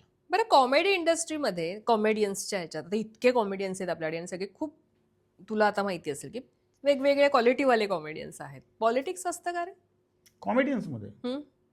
नाही. आणि त्याचा तुला कधी फटका बसलाय का? काम आलंय आणि पटकन मग सांगितलंय नाही आता ते तुला काहीतरी वेगळं कारण सांगितलं आणि नंतर तुला दिसलं की कोणीतरी दुसरंच तुझ्या जागी ती भूमिका केली आहे त्या आर्टिस्टची? एक ना एशियन पेंट्सची ऍड होती, फार मोठी ऍड होती. हां, त्याच्यात ना माझं कास्टिंग झालं होतं. माझा पासपोर्ट मागवून घेतला, बँड्राला जाऊन मी त्याचं ऑडिशन दिलं होतं आणि त्यातलं जी मुख्य भूमिका होती ती मला मिळाली. हां, आणि मग या तारखेला अमेरिकेला निघायचं. फक्त तिकीट माझं आलं नव्हतं, पण बाकी सगळं विजा करून त्यांचं झालं होतं. आणि मग एक दिवस अचानक मला फोन आला की अरे सर वो प्रोजेक्ट नहीं कर रहे हम लोग. म्हटलं का? पता नहीं, वो कंपनी वालों ने कुछ तो बोल दिया. 1.5 महिन्याने मी ती ॲड टीव्हीला बघितली. त्यात तो जो कपिल शर्माचा जो मित्र आहे ना, चंदन प्रभाकर, जो कॉमेडीमध्येच काम करतो, कॉमेडी विथ कपिल्समध्ये, तो त्या भूमिकेत होता. तर रातोरात मला कळलं होतं की कपिल शर्माने त्याला रेकमेंड केलं होतं आणि म्हणून त्याने चंदन प्रभाकरने तो रोल केला. ही साधारण कधीची गोष्ट बोलतोस? हे मी 16 मधली गोष्ट, आधीची, 2018च्या आधीची. 16 मधली गोष्ट आहे. म्हणजे आज 10 वर्ष झाली पकडतो. कदाचित तुझं लाईफ अजून वेगळं असतं. ऑब्व्हियसली असतं ना, एक ऍड मिळणं ना हे फार मोठी गोष्ट आहे. आणि एशियन पेंट्सची ऍड म्हणजे, आणि त्यात मुख्य पात्र होतं ते मुख्य पात्र होतं. तुम्ही काय काय करू शकता हे पण पोचतं ना, हे कळतं. आणि तू जे म्हणालीस ना की कॉमेडियन्स मध्ये काही पॉलिटिक्स व्हायला कॉमेडियन किंवा सिरियस ऍक्टर किंवा काय बाकीच्या ठिकाणी असतं, कलाकार सांगितलंय, म्हणलं तुमच्यामध्ये असतं का? कारण ती एक वेगळी व्यक्तिरेखा, ते कॅरेक्टर भूमिका असतात त्यामुळे. तसं नाही. माझं प्रांजळ मत आहे की ही जी वृत्ती आहे ना ती तुमच्यात असावी लागते. एखाद्याचं छळ करणं किंवा एखाद्याच्या अप्रोक्ष काही त्याच्याबद्दल वाईट बोलणं, एखाद्याचं काम काढून घेणं, कळलं का? हे काम मला पाहिजे असं इच्छा मनात धरून त्याच्याबद्दल वाईट बोलणं आणि त्याला बाजूला करणं आणि स्वतः तिथे उभं राहणं, हे तुमच्यात इनबिल्ट असावं लागतं. हे तुम्ही शिकून वगैरे किंवा बघून कोणाचं ते नाही होत. जे मला कधीच जमलं नाही, पण माझ्याबरोबर हे खूप वेळा झालेलं आहे. म्हणजे मी तुला खरंच सांगतो, मिफ्टा अवॉर्ड्स 2011ला मी तुला मगाशी म्हणालो मला दुबईला जायचं होतं, तर मी महेश मांजरेकरांचा तो इव्हेंटमध्ये मी होतो. दुबई पहिल्यांदा होत होतं आणि ते दुबईला पहिलं होतं. आता ते मिफ्टा झालंय, त्यापूर्वी मिफ्टा होतं. आणि दुबई फिरायला मिळणार, अजून काय पाहिजे. मी लगेच हो म्हटलं. मग मी भाऊ वगैरे अशी बरीच मंडळी होती, वैभव मांगले आणि बरीच अख्खी इंडस्ट्रीज होती ना मराठीतली, अख्खी मराठी इंडस्ट्री होती. पण मी एकमेव कलाकार होतो आम्ही 3 दिवस होतो तिकडे, एकमेव कलाकार होतो ज्याने अल्कोहोलला हात सुद्धा लावला नाही. त्या काळात म्हणजे पार्ट्या वगैरे सगळेच करायचे, पण मी एक थेंब. याचं कारण काय होतं की पुढे जाऊन, कारण हा महेश मांजरेकरांचा इव्हेंट आहे आणि तो फिल्मचा बादशाह आहे, बेताज बादशाह आहे. बॉलिवूड गाजवलं, आता मराठी चांगलं करतायत, तर त्यांच्याकडे पुढे काम करायला मिळावं, माझं इम्प्रेशन कोणत्याही प्रकारे खराब होऊ नये यासाठी मी ही गोष्ट अवलंबली. पण नंतर आल्यावर झालं काय, त्यांचा मला आजपर्यंत कधी फोन नाही आला, पण नंतर का नाही आला फोन ते मला कळलं. याने जाऊन मागे काहीतरी कानात सांग, त्याने जाऊन मागे काहीतरी कानात सांग, पण त्यांनी स्वतःहून मला कधीच काही अप्रोच केलं नाही की विकास तू असं आहे, एक छोटंसं आहे, करशील का. कधी काही झालंच नाही. सो अशा ज्या वृत्त्या आहेत ना, त्या मला आवडत नाही. त्या वृत्त्या आजही माझ्या समोर येतात बरं का, माझ्याशी हसतात, खेळतात, बोलतात आणि मला माहिती आहे की ह्याने माझी वाट लावली आहे या पर्टिक्युलर प्रोजेक्टला, हेही मला माहिती असतं. तरीसुद्धा मी त्याला गळा भेट देतो त्याच्या, आणि देवाला हेच म्हणतो की याचं चांगलं होऊ दे, ह्याने जे माझ्याबद्दल केलं ना त्याने अजून कोणाबद्दल करू नये, हे पण मी बोलतो देवाला. आणि ह्याचं भलं कर, पहिली गोष्ट. माझ्या नंतर कर, पहिलं ह्याचं कर. सो मला नाही फरक पडला त्या सगळ्या वृत्तींचा, खरं सांगतो. I am very happy. I am taking everything positively. प्रत्येक गोष्ट पॉझिटिव्ह घ्यायची सवय माझी. निश्चित. आणि ते घेतलं तर तुमचे. पण तू कधी असं स्वतःहून फोन केलायस आत्ताचे जेवढे मोठे दिग्गज आत्ताच्या काळात कामासाठी डिरेक्टर्सना फोन केलेस? नाही, मी अजून फोन नाही केला की मी आता बरा आहे किंवा मला कामाची गरज आहे, मला काम द्या, असं म्हणून मी अजूनही कोणाला बोललेलो नाही आहे. याचं सिम्पल कारण एवढं आहे की मला आत्ता सध्या कुटुंबाला माझी जास्त गरज आहे. कळलं का. मी जे म्हटलं की 2018मध्ये मी कंप्लीट गेलो होतो, तेव्हा बायकोने संपूर्ण घर सांभाळलं इकॉनॉमिकली. ओके, तिने तिची कामं वाढवली, सगळं तिचं प्रस्थ जमा केलं. आज मुंबईमध्ये ती टॉपची डबिंग आर्टिस्ट आहे, 17 भाषा ती बोलते आणि 17 भाषा बोलणारी ती एकमेव मुंबईत, याची मला खात्री आहे. म्हणजे मला ज्या भाषांची नावं माहीत नाही त्या भाषांमध्ये ती डबिंग करते आणि तिने इकॉनॉमिकल सगळं सांभाळलं ना. सो आता मी अचानक तिला सांगू शकत नाही की आता मी 1.5 महिना बाहेर चाललोय. पूर्वी वडील होते, वडील 2016मध्ये गेले. वडील होते तोपर्यंत मी 1.5 महिना 2 महिने बाहेर राहायचो सिनेमासाठी. एक बॅग ठेवली की दुसरी उचलायची, दुसऱ्या सिनेमाला जायचं. आता परिस्थिती तशी नाही आहे. आता घर आणि या सगळ्या गोष्टी सांभाळणं आहे, त्यामुळे मी फुल फ्लेश आता अजून उतरलेलो नाही आहे. मी करतोय सिनेमा, नाही असं नाही. 2-3 महिन्यातून एक सिनेमा वगैरे. माझी 2 फिल्म्स रिलीजला तयार आहेत, मी खोटं सांगत नाही. एप्रिलमध्ये मी सिनेमा शूट करतोय. ओके, आणि स्टेजशी पण थोडा बहुत मी आता कनेक्ट होणार आहे पुढच्या महिन्यापासून. सो अगदी थंड असं काही नाहीये, बऱ्यापैकी पोटापाण्यापुरतं चाललेलं आहे आणि पुढे पण चालू राहील. आता मी काही प्रश्न तुला असे घेणार आहे की जे थेट मनातून असतील.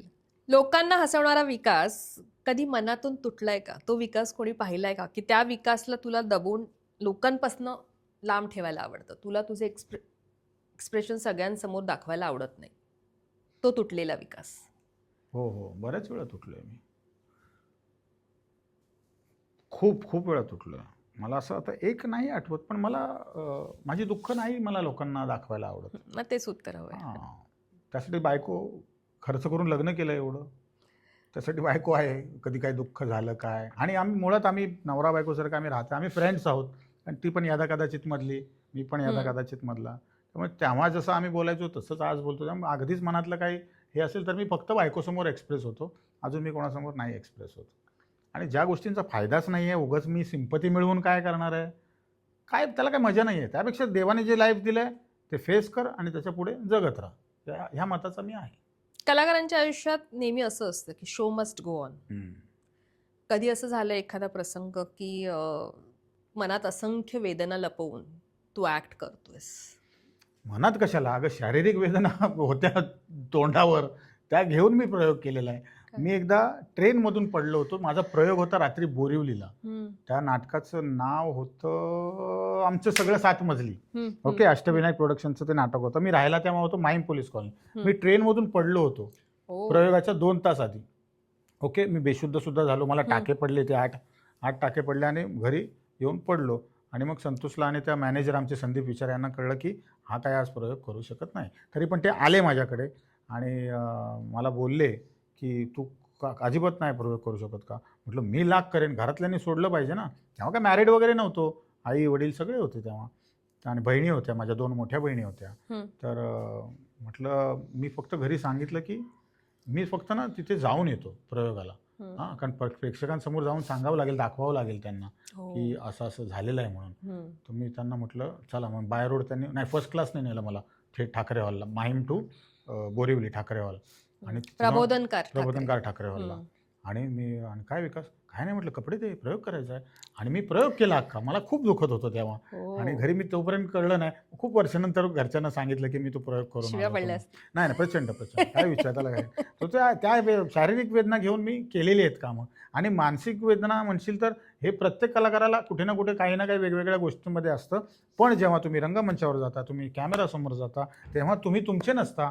त्यामुळे तुम्हाला प्रेक्षकांना तुम्हाला तुमची दुःख दाखवण्याचा तुम्हाला हक्क नसतो, तुम्हाला तो अधिकार नसतो. तुम्ही संपूर्णपणे त्यांचे असता. त्यामुळे तुमच्या दुःखाचा भागच येत नाही. तुम्हाला जी संहिता दिली गेली, जे तुमचे डायलॉग्स आहेत, जी तुमची भूमिका आहे, ती 100% तुम्हाला प्रेक्षकांसमोर आणावीच लागते. कलाकार म्हणून तू इतके ऍक्ट केले असतील, वेगवेगळे सीन केले असतील, कधी ते कठीण वाटले असतील, कधी छान सोपे वाटले असतील, त्या कठीणनं तू सोपं केलं असशील. पण आयुष्य जर एक स्टेज असता आणि त्यावर तुला ऍक्ट करायचं, तर कुठला कठीण सीन तुझ्या आयुष्यातला तो आहे जो ऍक्ट करताना किंवा जो परफॉर्म करताना तुला खूप त्रास झाला? मी हॉस्पिटलमध्ये होतो ना, तेव्हा ना मला फक्त अशा स्लाइड्स काही दिसायच्या, ओटीतल्या स्लाइड्स, कोणतरी भेटायला आले अशा स्लाइड्स. आणि मी मनाशी बांधून चाललो होतो की आता मी संपलो, आता मी गेलो. तर तुला कळत होतं? मला काही म्हणजे विशेष नाही, सांगतो ना, स्लाइड्स अशा नुसत्या बरेच दिवस त्या स्लाइड्सच फिरत होत्या. आणि मला वाटलं की मी गेलोय म्हणून. आणि म्हटलं आता माझ्या कुटुंबाचं काय, माझ्या कुटुंबाचं काय.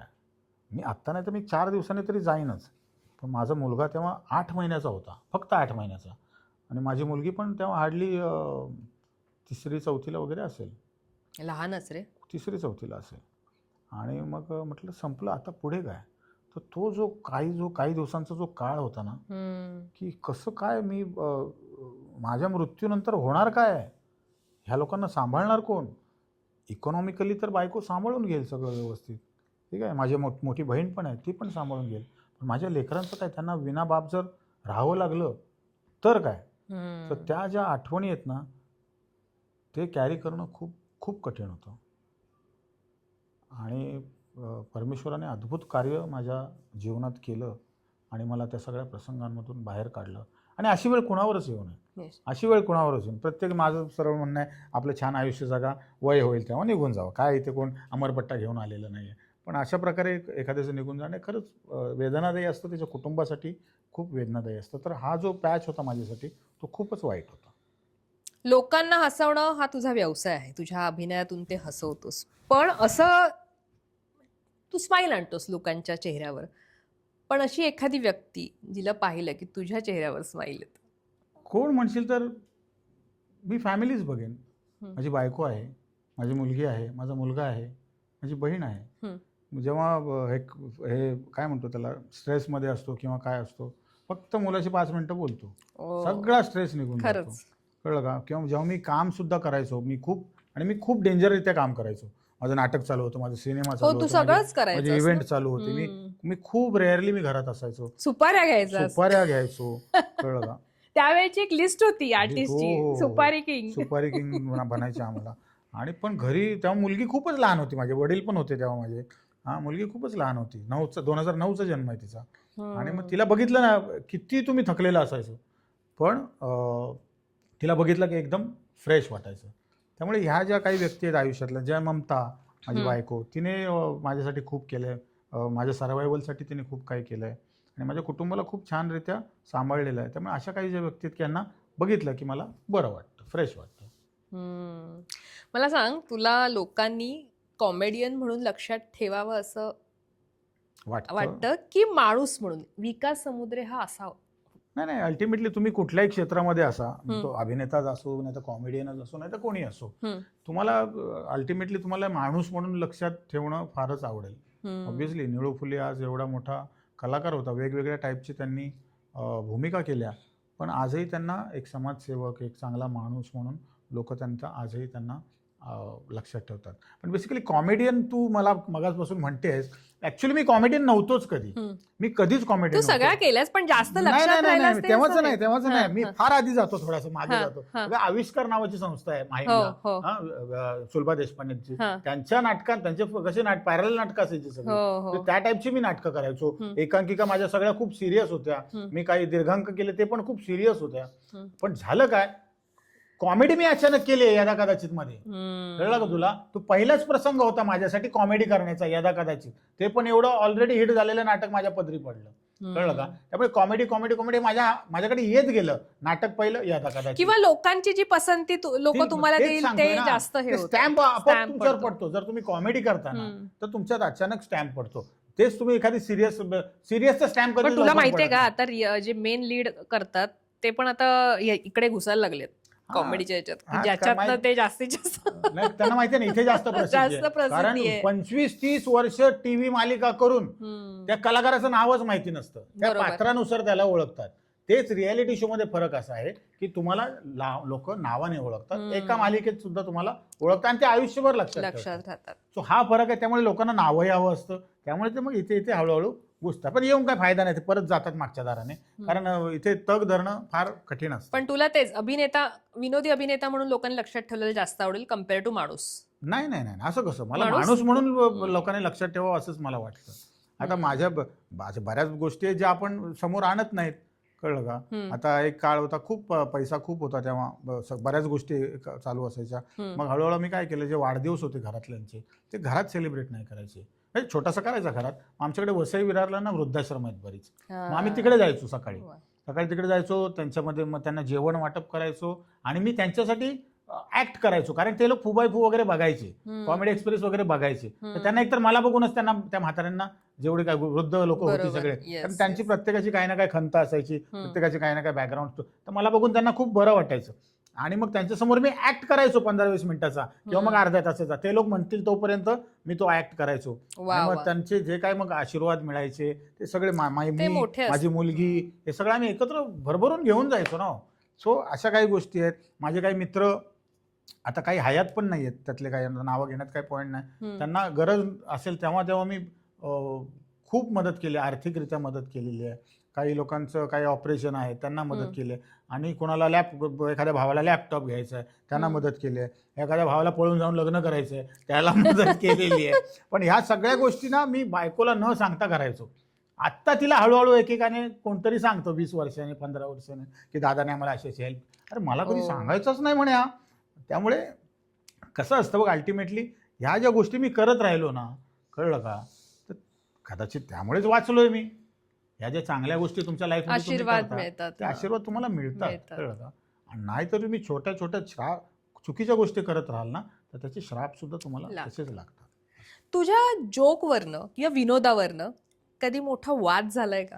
तू आता मगाशी म्हणालास की गोडबोलेंचं ऑफिस वगैरे पण रंगा गोडबोलेंचं तोडलं होतं त्यावेळेला. माझ्या पण ते विनोदावरून तुझ्या नव्हतं. विरोधात ह्याच्यात नाही, पण तुझ्या विनोदामुळे कोणाच्या भावना दुखावल्यात, वाद झालाय किंवा चर्चा झालीये? ते बघ, ऐक कसं आहे, मुळातच मी ज्या नाटकापासून सुरुवात केली ना, यदा कदाचित, ते मुळातच एक कॉन्ट्रोवर्शियल नाटक होतं.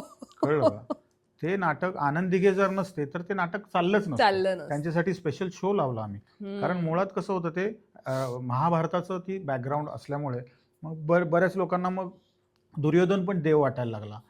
हा, म्हणजे त्यांना महाभारत सुद्धा माहिती नव्हतं. जे यायचे ना विरोध करायला, महाभारताची पात्र सुद्धा त्यांना कोणतरी सांगायचं हे नाटक बंद करायचं. मग आम्ही दौऱ्यावर असताना, आम्ही तुला खरं सांगतो, एवढ्या विरोधात असताना आम्ही प्रयोग केलेत. बसच्या ज्या काचा असतात ना, त्याला आम्ही बॅगा वगैरे लावून प्रवास करायचो की कधी कुठून दगड येईल माहिती नाही. कळलं का? गडकरीला आणि वाशीला जेव्हा या नाटकाचा रिमेक झाला, आम्ही पाचपुते नावाचं नाटक केलं, त्यात महाभारत ठेवलं ना, तिथे बॉम्ब सापडले. बॉम्ब आम्हाला मागच्या दाराने बाहेर. कधी साल मला सांग. सांगतो ना. माझं लग्न झालं 8 मध्ये, हो 2008ची गोष्ट आहे. फॉर्म वगैरे अशा बऱ्याच गोष्टी जेव्हा आम्ही कोकणामध्ये यदाकदाचित मध्ये झावळ्यांचं थिएटर असायचं ना. हं, हं. झावळे हो, म्हणजे हो, आलं. ते सुकलेली पानं हो, त्याचं हो, थिएटर हो, आलं, आलं. ते पेटवून दिलं होतं. चालू प्रयोगामध्ये दुसरा अंक बापरे. संपला, पहिला अंक पहिला सीन चालू होता. कुठे पेटवून दिला. आम्ही सगळे आहे त्या कंडिशनमध्ये बसमध्ये बस पळवली गावाबाहेर. अशा गोष्टी मी फेस केलेल्या आहेत. त्यामुळे कॉन्ट्रोवर्सी आमचं खूप जुनं नातं आहे तसं. मला आता काही फॅन मोमेंट्स असतील कॉम्प्लिमेंट्सच्या, जे तुझं काम पाहून तुला, कारण तीच तर तुमच्यासाठी सगळ्या कलाकारांसाठी प्रेक्षकांची पोचपावती येस असते. येस. तर अशा काही आठवणीतल्या फॅन मोमेंट्स मला तुला आठवत असतील तर फॅन share मोमेंट्स म्हणशील तर मी ना वाईमध्ये मी आणि अरुण कदम एक सिनेमा करत होतो. सुभाष फडके ठाण्याचे आहेत दिग्दर्शक त्यांचा. आणि ना आम्हाला हॉटेल टू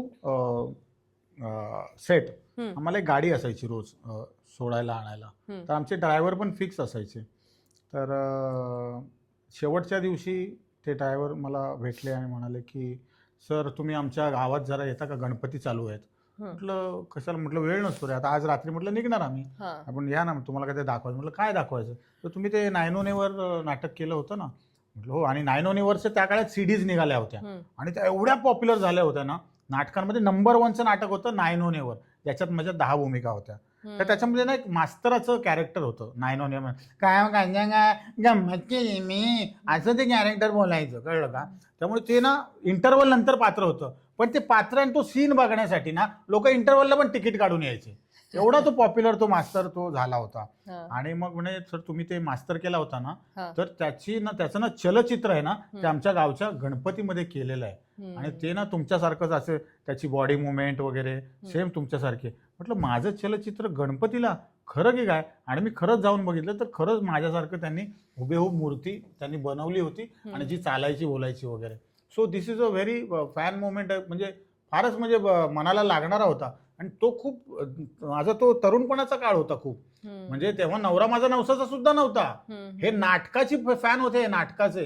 म्हणजे हा. नाटकाचे फॅन मिळणं खरंच खूप कठीण असतं, बरोबर. कळलं का. आणि त्याच गावामध्ये एक ज्योतिषी होते, तर ते कम्प्युटराइज ज्योतिषी होते ते. अच्छा. पण ते पब्लिक आम्हाला सांगायची ना, अहो हे ज्योतिषी आहेत ना, हे कम्प्युटरवर ज्योतिष बघण्यापेक्षा हे 9/11ची सीडीज दिवसभर लावून बसलेले असतात म्हणे. ओ. तर असे बऱ्याच काही मोमेंट्स आहेत. आणि नवरा माझा नवसामध्ये पण सचिन पिळगावकरच माझे खूप मोठे फॅन होते, ओ. कळलं का. हां, म्हणजे आम्ही जेव्हा शूटिंग सुरू करायच्या आधी कोण कुठे बसणार असं एक ठरलं जात होतं. तर शिवाजी पार्कला एक फार मोठा हॉल घेतला होता. अशा सगळ्या खुर्च्या लावल्या होत्या, 2-2-2 करून इकडून, इथून 2-2. तर सचिनजी मी इकडे बसणार, जयवंत वाडकर तू इथे बसायचं, विजय पाटकर तू इथे, प्रदीप पटवर्धन तू इकडे, विकास तू इकडे, वैभव तू तिकडे, मांगले तिकडे. आणि सगळं असं झालं. मग आणि मग रिडिंग चालू झाली बोला. तर मागून एक डायलॉग आला, कोणाचा तरी डायलॉग होता, अरे गाडीत बॉडी आहे. मग तेवढ्यात मलाच एक ॲडिशन सुचलो, हे जालीवाली असेल तर मांजी बॉडी, हा जालीवाली असेल तर मांजी बॉडी. त्याच्यावर पिळगावकर एवढे हसले. पुढची 5 मिनिटं ते फक्त अरे काय रे तू. त्या प्रोडक्शन वाल्याला बोलवलं, ऐक तू हा डायलॉग घ्यायचा सिनेमात, ऐक शूटिंगला जाताना 2 जाळीवाल्या बनियन घेऊन यायच्या. आणि त्यांनी खरंच आणलं ग. शूटिंगच्या पहिल्या दिवशी मला दाखवलं, हे बघ पण हे खूप पांढरे आहेत रे. मग त्यांनी चहाच्या पाण्यात बुडवायला लावल्या कोणाला तरी. हा आता करेक्ट आहे, हे तुझा सीन असो नसो, त्या आतमध्ये जालीवाली बॉडी म्हणा पाहिजे असं ते म्हणाले होते. सो तेच खूप मोठे फॅन होते माझे. आणि त्यांनी ते फक्त तो सीन जो होता तो जॉनी लिव्हर यांच्या सीन मधला तो सीन होता, तो ॲडिशन जे होतं. आणि मग ते जॉनी भाई आल्यामुळे तो अख्खा सीनच बदलला. त्यांचा ऑराच वेगळा आहे. त्यांनी जो काही सीन केलाय तो नेपाळी त्यांनी जो काही केलाय तो जगात कोणीच करू शकत नाही, कळलं का. पण तो एवढा पोलाईट माणूस आहे जॉनी लिव्हर. त्यांचा एक डायलॉग होता, तेव्हा सचिनजी जरा कॅमेरा वगैरे लक्ष होते, तर माझ्याबरोबरच त्यांचं तो हे इंटरॅक्शन आहे माझ्याबरोबर. तर त्यांचा असा सीन होता की आपको गलत फहमी हो गया है, अब ये फॅमिली देखो. ये फॅमिली म्हणजे सचिन पिळगावकर आणि सुप्रिया पाटाळकर असं तो मला म्हणतो जॉनी लिव्हर, की आपको गलत फहमी हो गया है, अब ये फॅमिली देखो. तर मी त्यांना काय म्हटलं, सर ऐसा कर सकते क्या, आपको गलत फॅमिली हो गया है, अब ये फॅमिली देखो. अरे ये मस्त आहे. पण त्यांनी डायरेक्ट नाही घेतला. त्यांनी रिस्पेक्ट बघा सचिनजींचा केवढा ठेवला. त्यांनी सचिनजींना विचारलं की ऐसा मेरे को लग रहा है जो मैं लू क्या. म्हणजे वा वा, अरे क्या जॉनी भाई, अरे रे मेरा नाही इसका आहे. त्यांनी बोलल्या काय, त्यांना काही गरज नव्हती सांगायचं की हे ॲडिशन विकास समुद्रेचं आहे म्हणून. त्यांनी सांगितलं अरे सचिन अरे आपण आदमी आहे असं ते त्यांनी पण तिकडे भाव खाऊन घेतला. सो असे बरेच काही प्रसंग आले आयुष्यात.